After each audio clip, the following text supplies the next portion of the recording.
Hola. This is Kaipacha with the weekly Pele report for December 18th of 2013. It's an astrological forecast. We're going to be looking at the planetary positions for this month, for this week in particular, coming up to the winter solstice point, December 21st. Winter solstice in the northern hemisphere, the longest night and the shortest day. And on that day, which is Saturday, Venus, the goddess of love, beauty, joy, happiness, and fulfillment through the 5 physical senses, stands still from our perspective on planet Earth to go retrograde at 29 degrees of the sign of Capricorn. And she's going to just, be in that sign of Capricorn from November 5th. She entered Capricorn, goes all the way through, turns around on Saturday, goes all the way back to 13 degrees by January 31st, and then goes direct again and stays in Capricorn until March 6th. So she stations on the winter solstice this year. Very, very interesting and very powerful indications. I'm going to talk and explain to you a little bit about what that means. In addition to her, doing her little trip going on there, Mercury is also entering the sign of Capricorn. And it's going to be joining the Sun in Capricorn, Venus in Capricorn, Pluto in Capricorn, Mercury in Capricorn. Get ready for the goat. It's all going on in Capricorn here now for a little while. Yes, indeed. And, along with that, and I've been talking about this for quite some time, we've had this Mars went into Libra, and it's going to be opposing Uranus in Aries, squaring that Pluto in Capricorn. And we'll get into a little bit more. This is a wild Christmas season. It is a very intense goings on here astrologically between the 21st of December and January 1st. And of course I'll be talking about that in future Pele reports. But let me find a nice little spot to sit down and talk to you. The last aspects I want to say is just that, today the moon is in Cancer. Thursday she moves into Leo. Sunday Virgo. By Tuesday she's going to be back into Libra, joining Mars. So let's get into some interpretations here. Alright, well, I found a little bit of a spot here. This could be a Pele report under duress. It just rained. There's a zillion mosquitoes around here. I'm going to be scratching, itching, and slapping through this whole thing.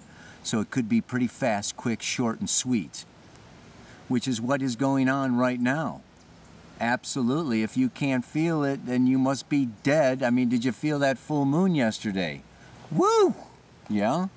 Wild, crazy, Monday, Tuesday, full moon happening. And it's not letting up, it's not letting off. It's not just the holidays. It's not just another Christmas. Lots of busyness and shopping and materialism and all that kind of thing going on. No. This is unusual. What you're feeling is, in addition to the season to be jolly. This Mars coming up, Mars opposite Uranus. Let's just look at it. It's exact next Wednesday, but it's building from now until then, and you can be feeling it now, and we will be feeling it for quite some time. Yes? Because after it opposes Uranus, then it's going to go into a square with Pluto. After that square with Pluto, it's going to square Jupiter. Mars is the adrenal glands. It's the fight or flight. It's heat, it's passion, it's drive, it's desire. And this is very powerful when it is in opposition to Uranus. Uranus is the nervous system. Yeah? Uranus is, like aha, like awaken. Unpredictable events. It has to do with electronics. It has to do with, wires, lightning, electricity. Mars opposite Uranus is your computer blowing up.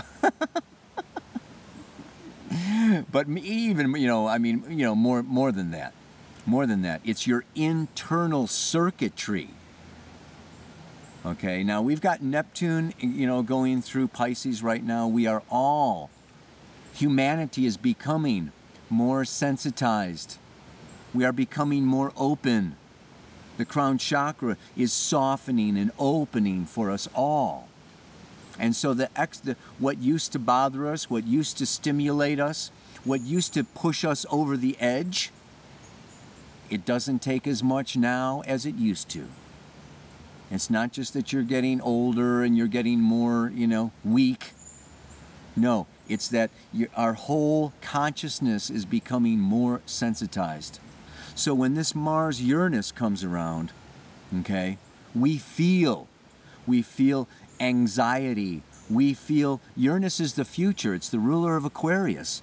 We feel like there's just too much, and there's too many things to do, and too much happening, and too much going on, and we're juggling too many balls. And it's just our nervous system. This is a time for you to cut out a little bit of the caffeine, to cut out a little bit of the sugar, to focus more on the greens, and on a diet that, helps you relax, helps you stay in your center and stay in your core, because there are so many surprises, unpredictable events, new situations and people coming into our lives, economic changes, governmental changes, world currency changes are going to be coming over these next 6 months.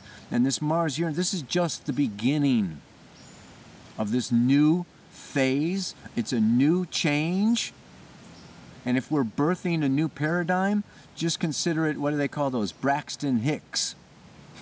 We're going through some Braxton Hicks contractions where we're feeling squeezed. And how do you cope with it? You have to create. You have to find new ways. This is Uranus and Aries. Yeah? And this Mars in Libra is saying it's got to do with other people. It's got to do with partnership. Saturn in the north node of the moon in Scorpio says it has to do with committing. It has to do with connecting. It has to do with making it last. So like in the face of everything shifting, changing, altering, being unpredictable, all the surprises, all the movement going on, it's calling each one of us to be Lilith and Jupiter in Cancer, the water, the nurturer, the mother. We have to be our own mothers. We have to find our own peace. We have to find our own contentment. And it's not about latching on to something external for our security and for our support any longer. Pluto in Capricorn. Pluto is like a black hole. Capricorn is financial, physical security. We're all feeling this, I can't get enough money. I can't get enough security. I want something to hold on to here. And Pluto coming through there is transforming that. Saying kind of like, sorry, Charlie. It's not here. It's not in the third dimension. Neptune's calling us to find our security in other ways, in other forms. Subtle energy, spiritual energy, infinite truth. Actually, I always consider Neptune and Pisces having to do with love. Finding security in love. And of course that love in the outside world, Mars in Libra, wants to expand my love, my reach, my desire is to connect through partnership and relationship. And in order for that to happen, we have to have this Venus-Taurus inner love. I have to love myself, I have to value myself, I have to respect myself, So this Venus coming up to station here in Capricorn, the sun coming into Capricorn, is really, look, there's a mosquito right on the camera. Oh God. Yeah. Anyway, where was I? We have to be the Rock of Gibraltar. We have to be the mountain goat. We have to be on the mountain. We have to be the mountain. And we have to treat ourselves with dignity, and we have to take up the duty. We have to take up the responsibility of we are the initiators. Capricorn is a cardinal sign.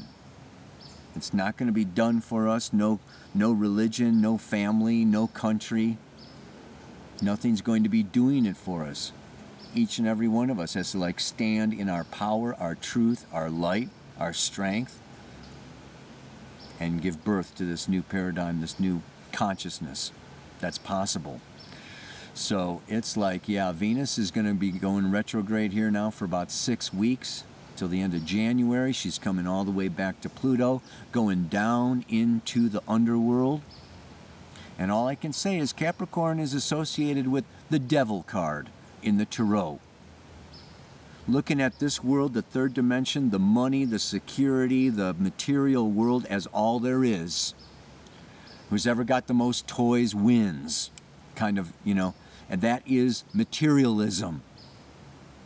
So the danger here is that we lose ourselves in a materialistic pursuits, and we see that this is, or feel that this is all there is. And if you do that, Pluto coming through there is going to make sure, that you evolve beyond that into greater, higher laws of manifestation and creation. And sometimes that happens by destruction, Shiva kind of makes these temporary forms of security disappear when we become too codependent upon them.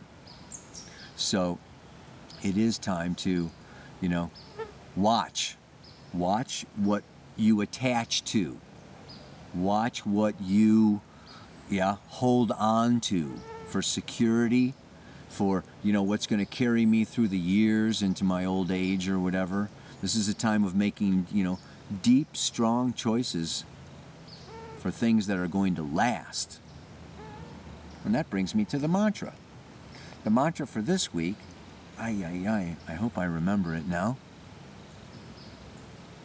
I refuse to be frightened by the size of the task and commit to creating a love that will last, knowing that I must let go of the past. In our relationships, in our jobs, in our lives, we've had failures. We've had things that didn't work out. We've had projects, we've had commitments that led us into challenges and difficulties. And we may feel guilty, we may feel ashamed, we may feel a sense of failure from some past relationships, experiences, jobs, vocations. Any kind of relationships, kids, parents, whatever, But this future is calling us again forward, and to let go of the, of that old me, of those old memories, and do it again with more consciousness, with more maturity, with more endurance than we did before. And it's big. And Mars opposite Uranus is too much. I don't know if I can do this. I don't know if I can handle it. Well, we can, or it would not be happening.